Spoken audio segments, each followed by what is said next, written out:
So, Daddy, you were in our last conversation talking about your college days, and I was wondering, was it English? And again, coming from the backgrounds, was that also a struggle? Is it unfair?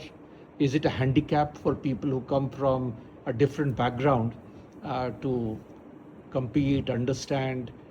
So, talk a little about that because a lot of our talent today in India does not come from very privileged or sophisticated backgrounds.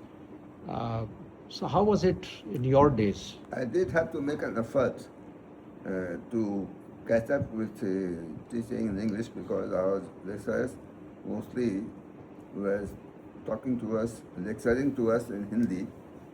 So what from the beginning I started doing was, as I was listening to them, my hand was writing, translating their Hindi lecture into English, and I was writing down in English.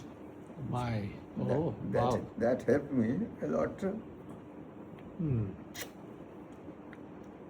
So you were the gold medalist in your graduation.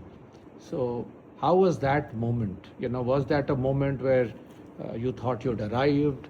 Was that a moment where some ambition of what you wanted to do, was it frozen by then, or was it still not there?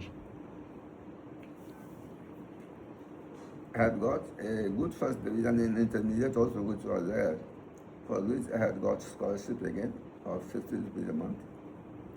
But after I got a first class first in my BA honors, history honors at that, I got the University Grants Commission scholarship of 100 rupees a month, which was a princely amount those days. And then not only my parents did not have to send me money, in fact, I used to subsidize them. So as a student, you were sending some money home.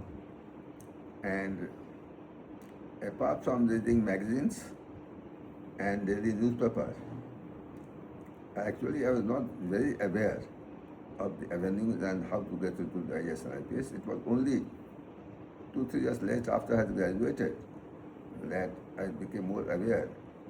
And by that time, my eldest brother, who had also done his studies in Patna College, had completed the Indian Police Service. So from that time, I became aware that this was one avenue also. If you could get into IPS, I could do into IPS or IAS. And because I was a very good student, till the end of my MA, my teachers insisted that I should never sit for the IPS because I was so short for IAS. Of course. And that time it was a different exam. Different exam. Even today is a different exam. No, today it's the same civil services exam, common civil services. No, exam. it was the same there. Okay. Same there. Okay. Okay. So we'll talk about that IPS thing. So the gold medal in that thing, and maybe in the next session I'll also talk to you about your post graduation and your early days as a lecturer, because that's also a very interesting story.